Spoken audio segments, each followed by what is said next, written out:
Dharpur medical હોસ્પિટલમાં વિદ્યાર્થીનું શંકાસ્પદ મોત. વિદ્યાર્થી સાથે રેગિંગ થયાનો પરિવારજનોનો આક્ષેપ છે. 18 વર્ષીય અનિલ મેથાણીયા નામના વિદ્યાર્થીનું મોત થયું છે.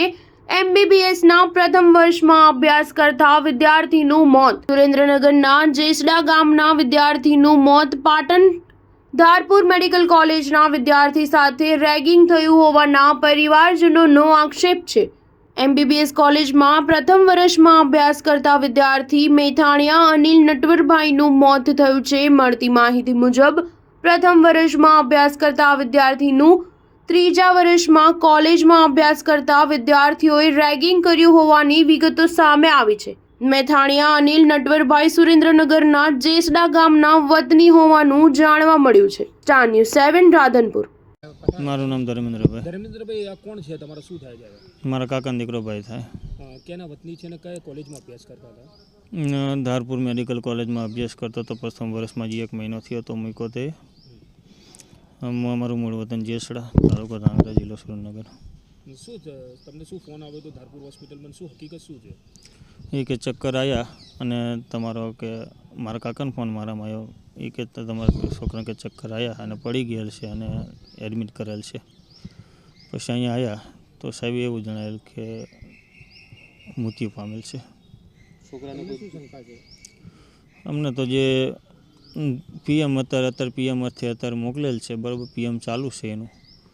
હવે PMના રિપોર્ટ ઉપર આપણને ખબર પડે કે શું છે શંકા, એની ઉપર આધાર છે.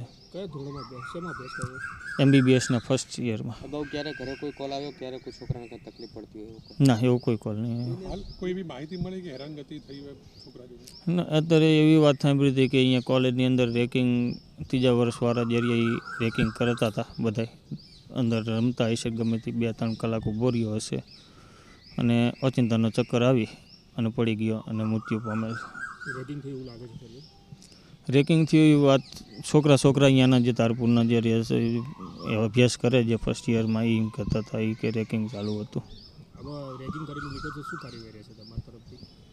તો અમને યોગ્ય ન્યાય મળે, જે કોલેજથી યોગ્ય ન્યાય મળે, સરકારશ્રી તરફથી જે અહીંયાના જિલ્લાવાળા અધિકારી, પોલીસ અધિકારી, યોગ્ય ન્યાય મળે, બસ અમારી એ જ માગણી છે.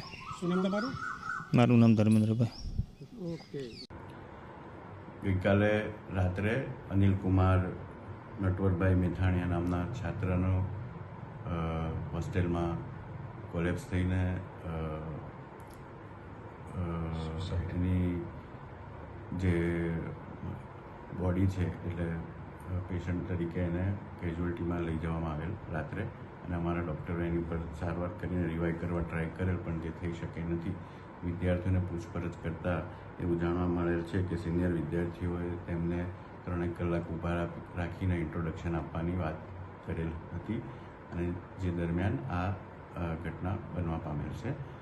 જો કમિટી પ્રમાણે અને જે તે સમયે પોલીસને બી ઇન્ફોર્મ કરીને એના એક્સિડન્ટલ ડેથની વાત કરવામાં આવે છે, એના પેરેન્ટ્સને પણ ઇન્ફોર્મ કરવામાં આવેલ છે, બોલાવીને એમને સાંત્વના આપીને પોસ્ટમોર્ટમ માટે પણ વાત કરેલ છે. સાથે સાથે જો સ્ટુડન્ટ દરમિયાન રેગિંગની ઘટના બહાર આવશે કે એવું થશે તો તાત્કાલિક ધોરણે કમિટી મિટિંગ અમે બોલાવી છે, અને એ પ્રમાણે જો હશે તો એના શિક્ષાત્મક પગલાં તાત્કાલિક ધોરણે ભરવામાં આવશે.